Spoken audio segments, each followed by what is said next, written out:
What if the most powerful empire the world had ever seen didn't collapse in a single battle, but slowly destroyed itself from within? How did the unstoppable Mongol Empire lose control of half the known world? The Mongol Empire rose with unprecedented speed in the early 13th century, reshaping history forever. From the unforgiving steppes of Central Asia, a man named Temujin united scattered nomadic tribes and became known as Genghis Khan. Within a few decades, Mongol armies conquered more land than any empire before or since, stretching from China to Eastern Europe. Entire cities surrendered without a fight, kings fled their thrones, and civilizations trembled at the very mention of the Mongols. Yet despite their overwhelming dominance, the empire's collapse was inevitable not because of one enemy, but because of a combination of internal and external pressures. The Mongols' power lay in their extraordinary military genius. Their armies moved faster than any medieval force, relying on highly disciplined cavalry, advanced communication systems, intelligence networks, and brutal psychological warfare. They adapted quickly, learned from their enemies, and used fear as a weapon. But the empire they built was designed for conquest, not long-term governance. Authority depended heavily on strong leadership rather than enduring institutions, a weakness that would later prove fatal. While Genghis Khan's charisma and law held the empire together, the system lacked long-term resilience. When Genghis Khan died in 1227, the empire did not immediately crumble. His sons and grandsons continued expanding Mongol rule across Eurasia. The Genghis Khan, his successor, strengthened administration and pushed Mongol armies deeper into Europe and China. At that stage, the empire appeared unstoppable. However, cracks were forming beneath the surface. The Mongol system of governance relied on dividing territories among family members, which encouraged rivalry rather than unity. Each ruler had vast autonomy, and loyalty to the empire slowly weakened in favor of loyalty to individual regions. Each generation made the empire increasingly difficult to control.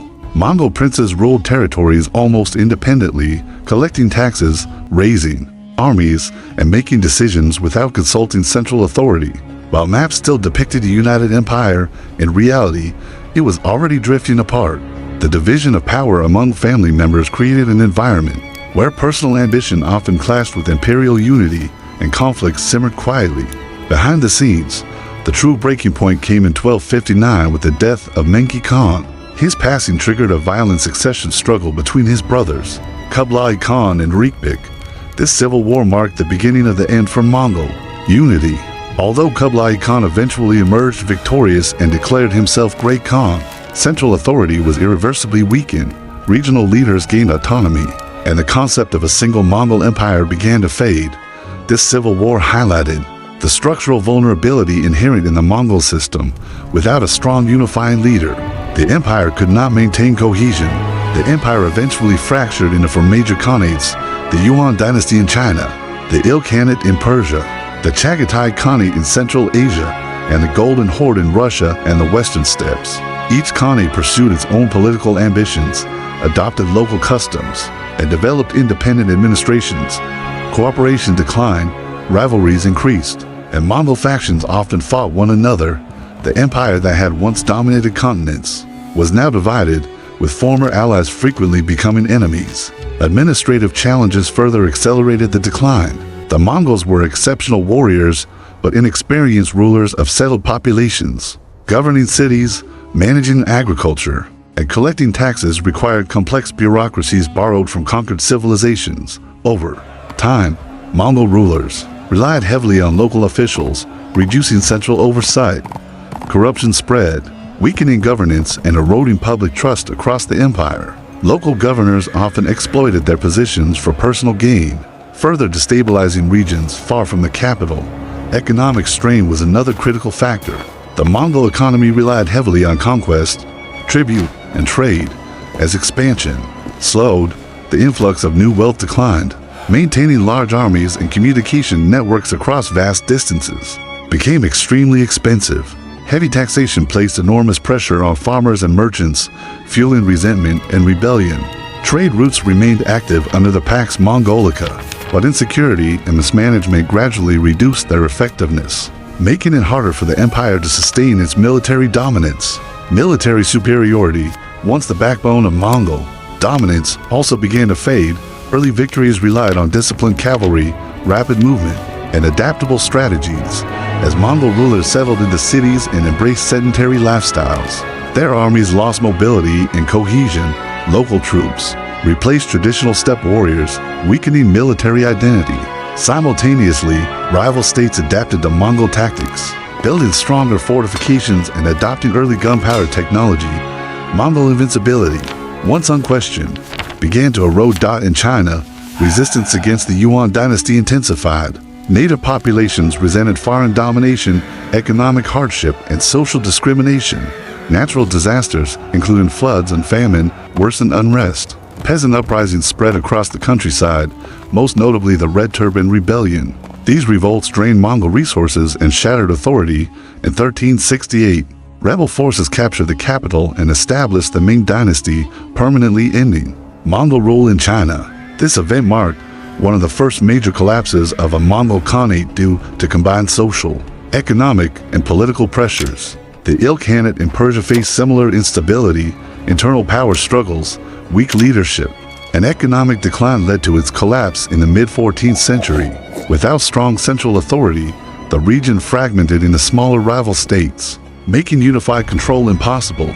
The Chagatai Khanate also split into eastern and western halves, each plagued by continuous conflict. This fragmentation illustrated the structural weakness of the Mongol administrative model. Conquerors could hold vast lands militarily, but civil governance proved far more challenging.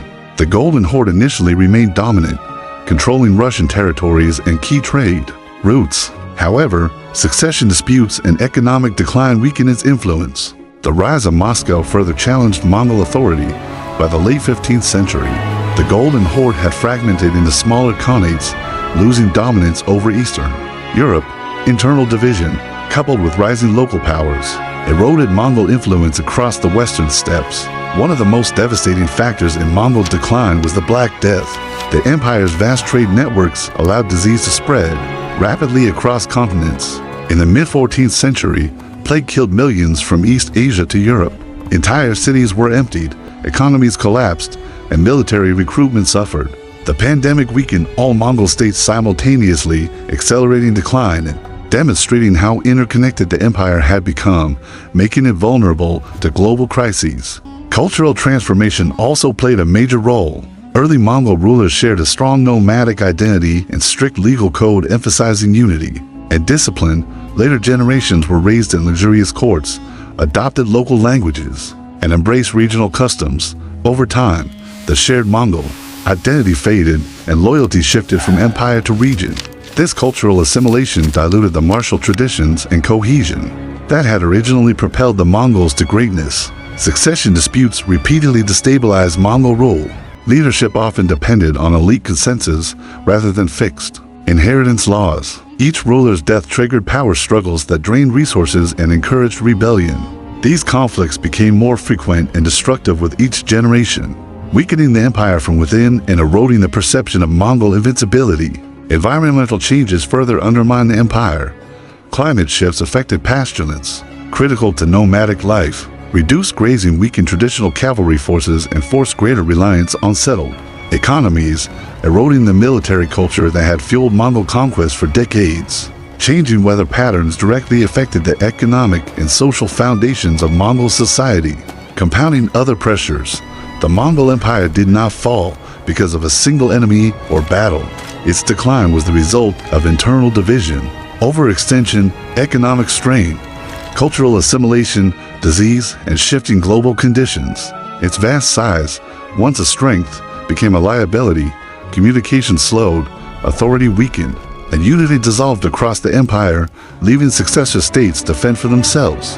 By the end of the 15th century, the Mongol Empire no longer existed as a unified power. What remained were successor states and lasting legacies. The Mongols reshaped global trade, warfare, and cultural exchange. Their empire connected distant civilizations and permanently changed the course of world history. The rise and fall of the Mongol Empire serves as a powerful reminder that even the greatest powers are temporary. Conquest can build empires quickly, while unity, adaptability, and effective governance are what sustain them. Without these qualities, even the mightiest empire will eventually fade into history. Like the video, share it, and subscribe to the channel. What do you think was the biggest reason behind the decline of the Mongol Empire? Internal conflict, economic pressure, or cultural change?